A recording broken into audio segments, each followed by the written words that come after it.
actually previous month, today is December already, the ability to move troops where we need them, when we need them, is paramount for deterrence. Military mobility is crucial insurance policy for European security, and we need to speed up. Thank you. Thank you very much, High Representative. We'll open the floor to questions. Introduce yourself and the media you work for. Jorge, please. Hello, High Representative Jorge Libareiro with Euronews. I need to ask you, of course, about the letter that the Belgian Prime Minister has sent to the European Commission. We all read it. It has many concerns, many reservations about the reparations loan. But at the very end, the Prime Minister says, hastily moving forward on the proposed reparations loan scheme would have as a collateral damage that we as European Union are effectively preventing reaching an eventual peace deal to end the war in Ukraine. Do you agree with this assessment? Do you think the reparations loan is an obstacle in the negotiations, or do you think it would strengthen the European leverage vis-à-vis Moscow? Thank you.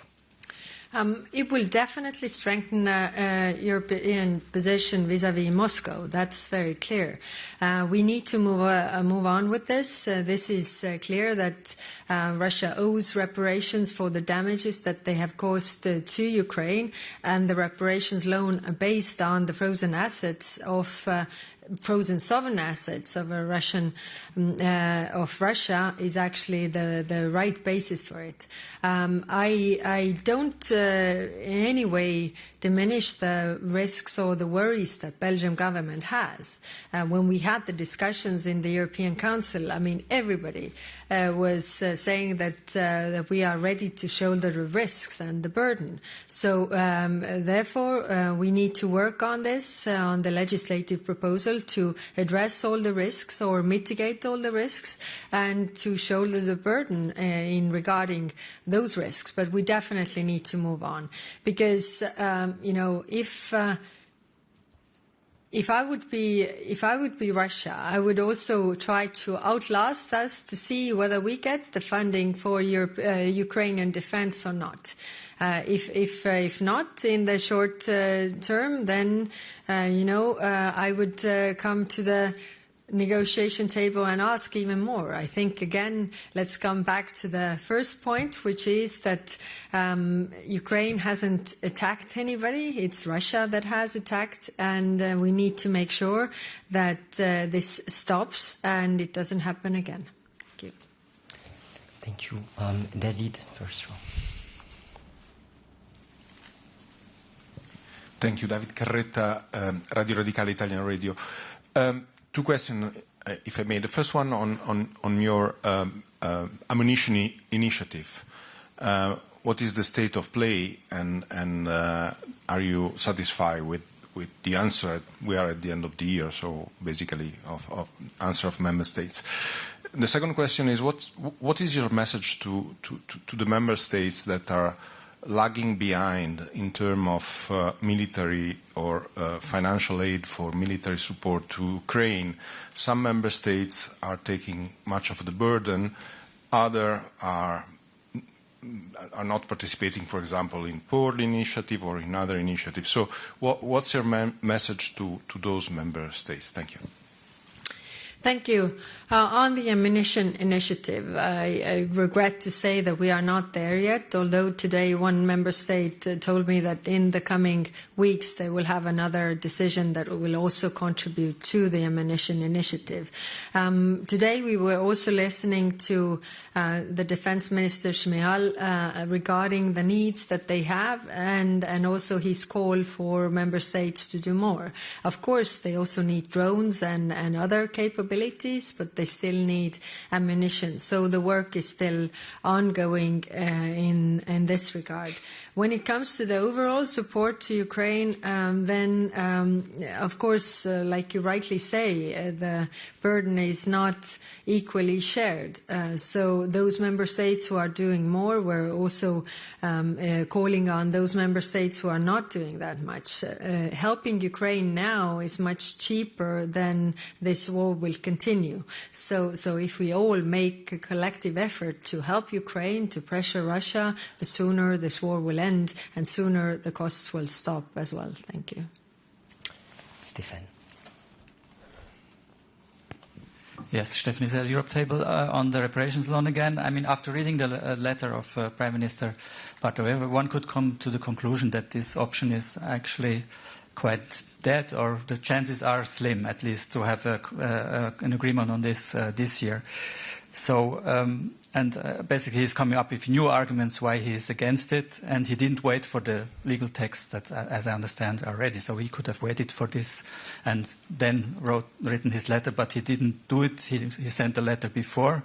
It looks like he wants to kill, actually, this option, I would say, but maybe you have another view on this. But wouldn't it be time to discuss other options, to be prepared? I mean, we know that Ukraine needs financement in next spring, so would it be time to discuss like this idea of a bridge loan, for example? Thank you. Thank you. We must understand that, of course, Belgium is under a lot of pressure. So this is very clear. There has been options paper provided, but if you look at those options, then the reparations loan is the most viable option, because, you know, bilateral contributions are not covering this. Like in the previous question, it was also seen that not all member states are carrying the burden. Eurobonds or raising capital together is also out of the question for some member states to do it all together.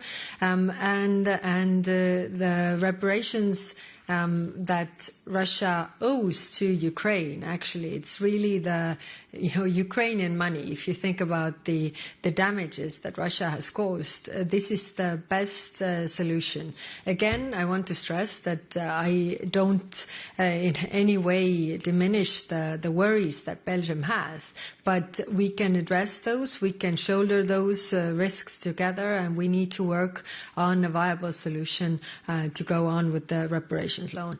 It sends a three-way message, a very strong message to Ukraine that we are there to help them to defend themselves.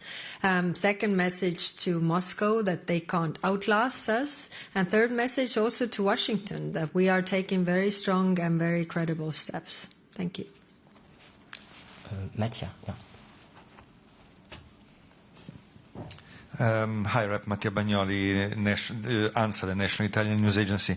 I want to ask you a broader question, because I think that we can all agree that last week was extraordinary. And if what we read is correct, and the Americans are indeed negotiating with Russia for access to their market, to the Russian market, to the exclusion of Europe, we would be facing the sum of all fear in a way, because a bad deal, possibly a bad deal on one side, and something very worrying on the other. So wouldn't be at this point perhaps useful to open direct negotiation with Moscow and send there a kind of a European Witkoff? Thank you.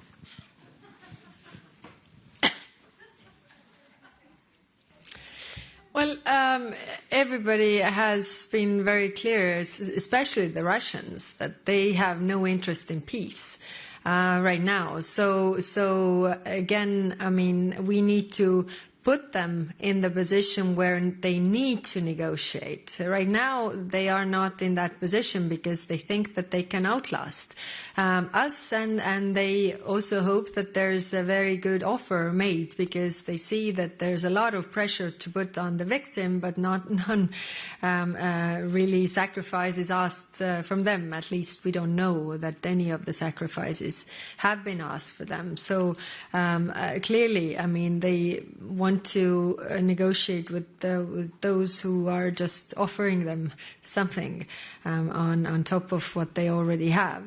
This is clearly their interest, but it shouldn't be ours. The mic just over there. Yes, indeed. Thank you. Thank you very much, Roland Papid Nemtseva. I have a question regarding SAFE. So some countries, Mr. Kubilius said that 15 countries wants to have some programs with Ukraine, others are without.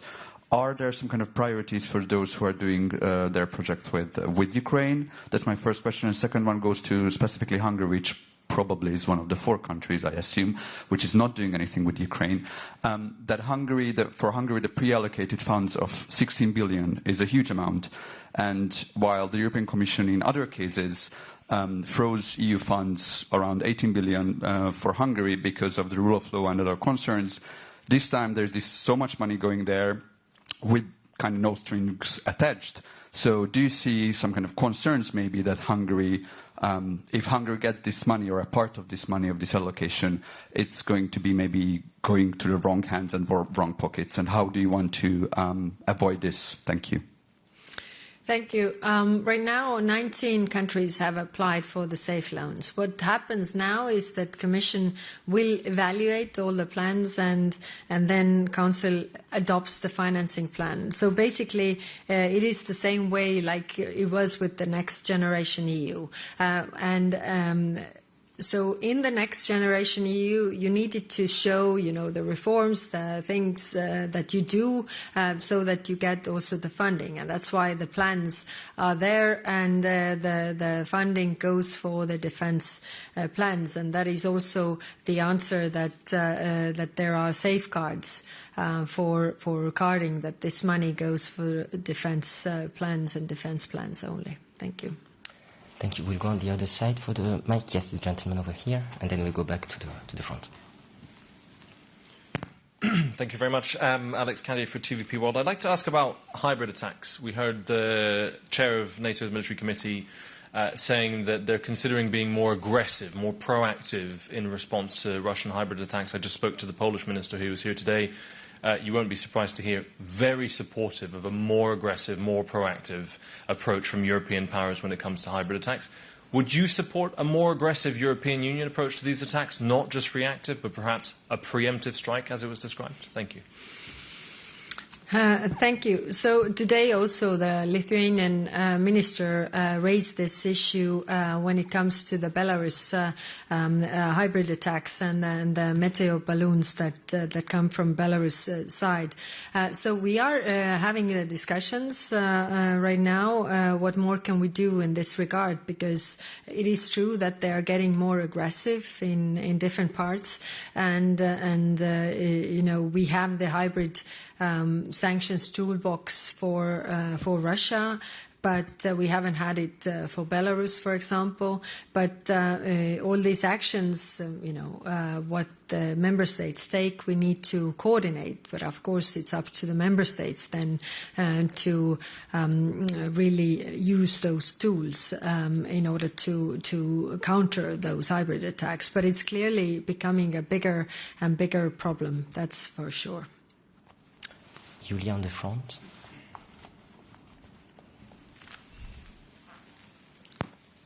Yes.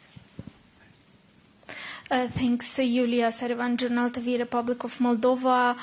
Discussions about the peace plan are ongoing, but the question is whether the issue of Russian troops on Transnistrian territory is being considered and whether this is a threat to Ukraine or not. Is this the right moment maybe to solve this problem? And the second question on SAFE, if if Moldovan authorities apply to be part of this program, because before the European Union and our authorities said that Moldova can be a part of SAFE as well. Thanks. Thank you. Yes, this is one of the examples of the 19 countries that Russia has attacked previously, or which is somehow still Russian troops present.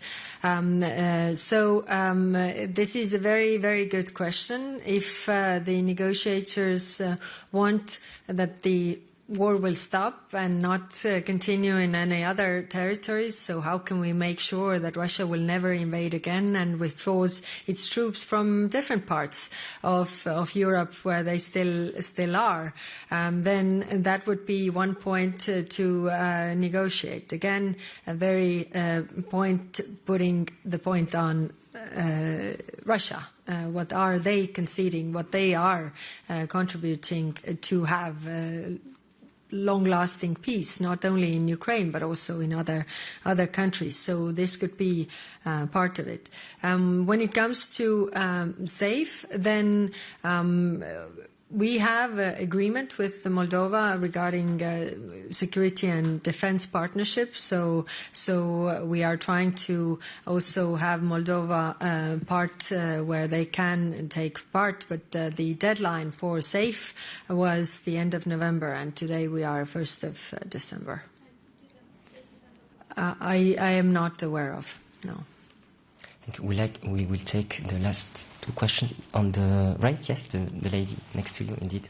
Thank you. Milda Velikanskita from Lithuania National Broadcaster. Madam Kallas, Europe, we know that Europe wants to be in a good relationship with the United States and wants to be respected by the United States and also wants to help Ukraine. So in your opinion, how will Europe look to the United States and to Ukraine if after months of talks about reparation loan, about using frozen Russian assets, we will have no solution, or that solution will be that Europe is afraid to use these assets? Thank you. Well, Russia will definitely look at it, you know, they don't want this reparations loan to happen. So our response should do exactly the opposite, because this is something that we need to move on with, and to send a strong signal to Moscow that they can't outlast us and Ukraine can defend itself. Thank you.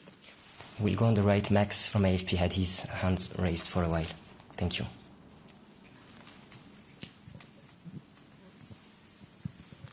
Thanks a lot, HLVP. Max Delaney from AFP. Just coming back to the negotiations that are going on between the US, Russia and Ukraine. When the first peace plan came out, Europe scrambled and managed to somehow get back involved in the negotiation process, but now it seems that Europe is once again being excluded and being purposefully excluded by the US. So do you get the sense that the US is cutting out Europe from this latest round of negotiations? Do you have any idea what Mr. Witkoff is going to negotiate with Putin in Moscow? And are you fearful that he will once again try to force Ukraine to make more concessions? Thank you. I'm afraid that all the pressure will be put on the victim, which is that Ukraine has to make concessions and obligations. Whereas, you know, in order to have peace, we shouldn't lose focus that it's actually Russia who has started this war.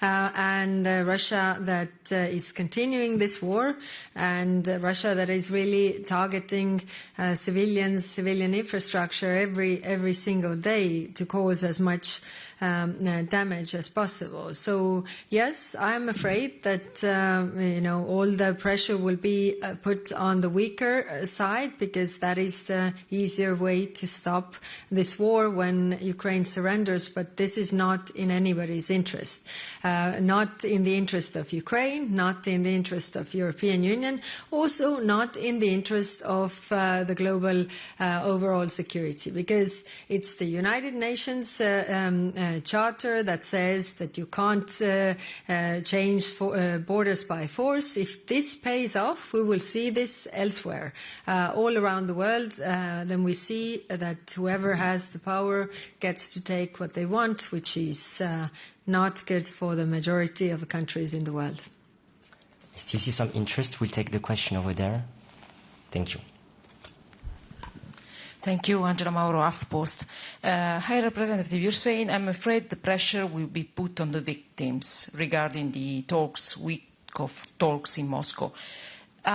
Just a quick question. Do you trust the US in this negotiation? Thanks.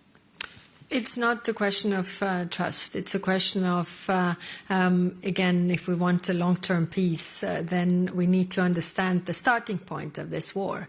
And the starting point of this war is that Russia just decided to start a full-scale war and aggression on its neighboring country. If we want this war to stop so that it doesn't continue in a few years, if we want this war not to expand, then we should put all the pressure on the one who is doing the aggression, which is Russia. Thank you. Thank you very much. This brings our press conference to an end. Have a lovely afternoon. Thank you very much.